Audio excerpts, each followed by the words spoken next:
Hey everyone, hope you're still alive and well, and yes, you are watching another episode of Transatlantic Crypto Podcast, and from European side, it's me, Eugene, aka CryptoEmcee from Belarus, a country which has not declared quarantine. We had a parade of Victory Day with our dictator Lukashenko's willness, and from the US side is, please welcome my co-host, Mr. R.L. Breyer from Pittsburgh, Pennsylvania, the renowned author of the Blockchain Project Renaissance, aka Pittsburgh HODLr. His website is breyer.io, and I think we need to start with a Bitcoin price roller coaster. I know you are tracking the Bitcoin price every day. What do you think about the reasons about the determination of that? Yeah, first off, it's great to be back with you again. This is one of my favorite things to do every couple weeks. It's good to see you. So the Bitcoin price, it's done exactly what I anticipated, to be honest with you. I put out a YouTube video 18 days ago now when the price was $6,880, and I thought that the price would probably run up to $10,000 in the next, up to the halving.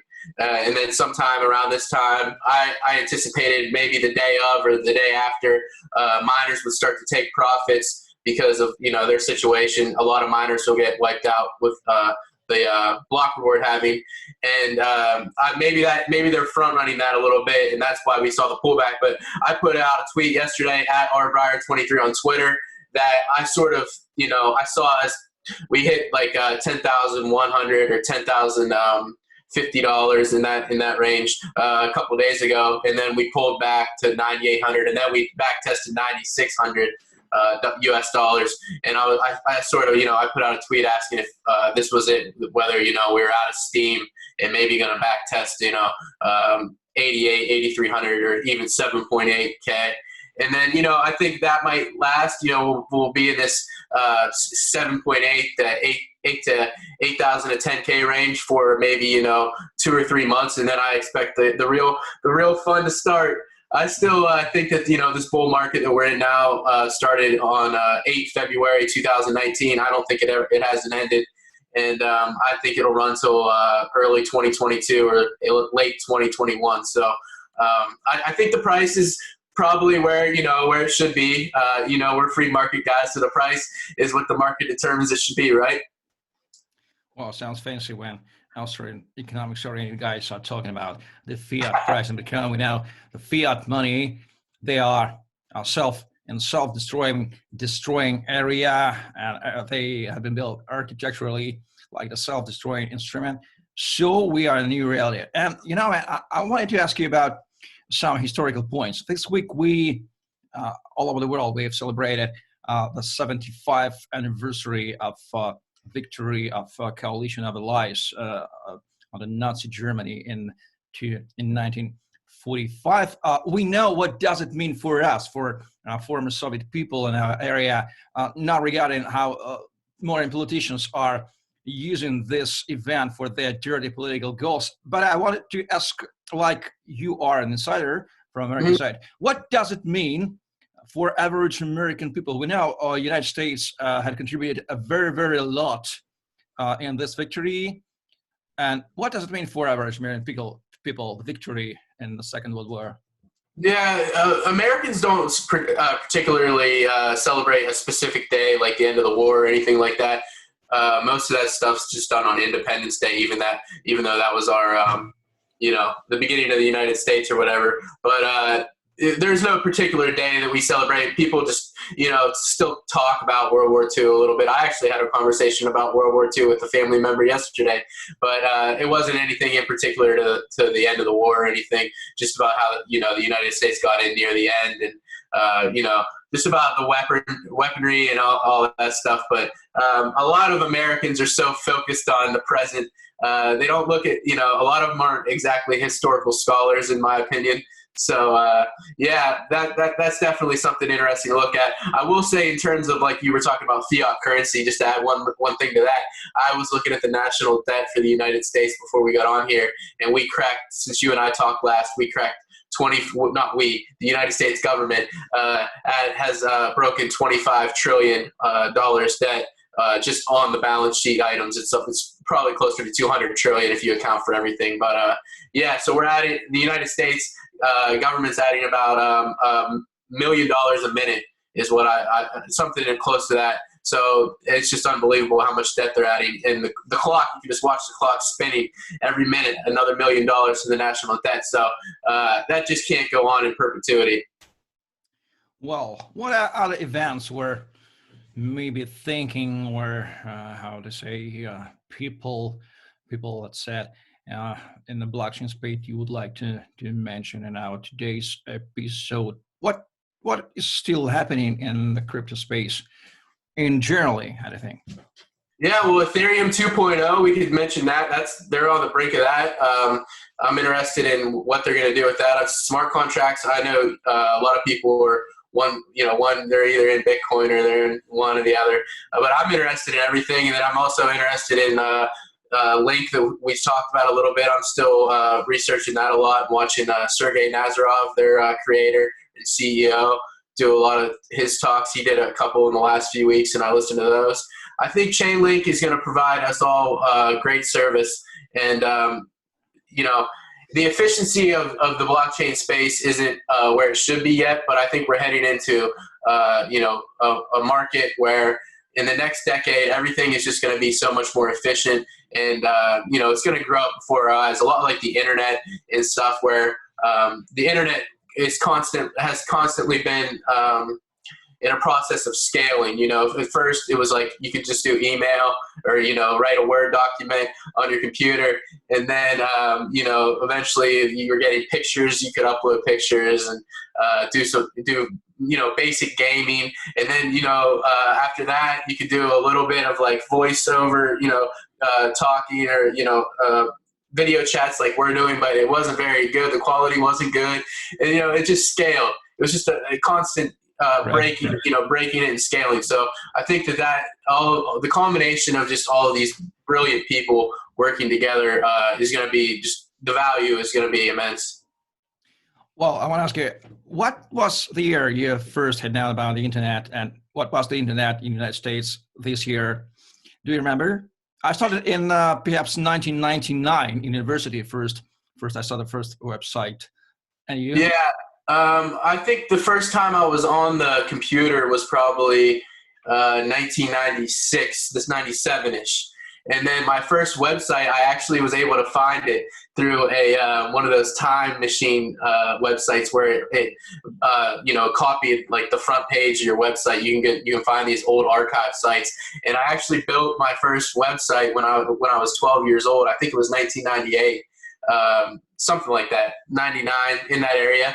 And then I look back at that, it was kind of cool just getting in there. It was a really basic site, but you could get in there and mess with the language and stuff and make like pop-ups and stuff. But yeah, so that was the first time that I remember really, getting onto a computer and being like, wow, you can make this thing, you can manipulate what comes out of this. And I thought that was so cool. So yeah, the internet is just, it's amazing. And now we have these phones, that can do a million times more than what those computers that you and I first messed around on could do. So it's,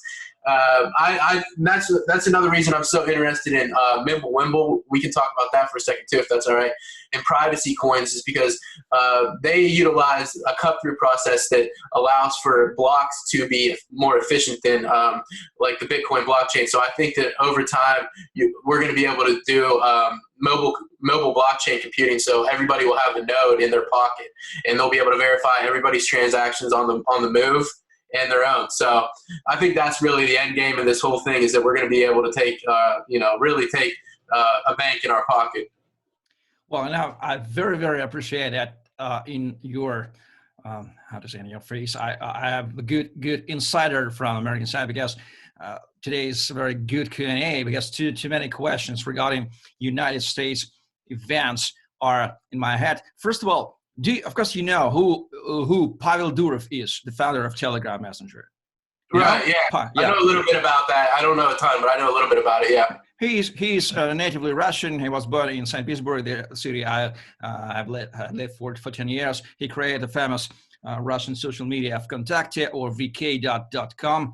Then Russian authorities had, how to say, had hijacked through some shareholders and manipulations, then welcome to the United States and created a Telegram messenger, the biggest messenger in the world. And he has a very big conflict with U.S. authorities regarding TIA tokens and CIS and so on.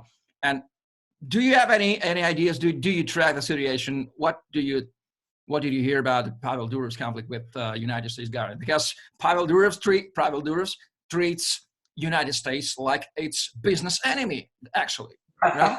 Yeah, well, the United States has a long, I heard Nick Szabo talk about this actually a little bit, has a long history of battling people over encryption. So, they're not going to just let you have your privacy, basically, is what it is. They want to have a backdoor to everything, and that's been an argument with Apple too, whether or not, they want a way to backdoor people so they can, get in and look at what you're doing and those prying eyes. So that's really the beauty of, I'm working with, or part of the Epic Cash, cryptocurrency, Epic Private Internet Cash. They are doing, private, that's a Mimblewimble project. They're doing, private transactions. And I believe that, to really have free markets, I sort of think that Bitcoin is going to be really the store of value. And then we're going to have like these privacy coins where we can really grow free markets like we want to. So I'm an advocate of people like, I don't know him, personally, but anyone who's trying to give us a way to communicate privately, I'm all for that. So yeah, the United States isn't a friend of the encryption community per se, I would say. like any other country. Yeah, I want to ask you about the other biggest internet phenomenon. Of course, you know who Mark Zuckerberg is, yes? The founder of Facebook. Mm-hmm. Facebook recently declared that with Instagram and WhatsApp, his acquisition parties, he had reached more than 3 billion of people engaging. It is almost the half of population of the planet Earth.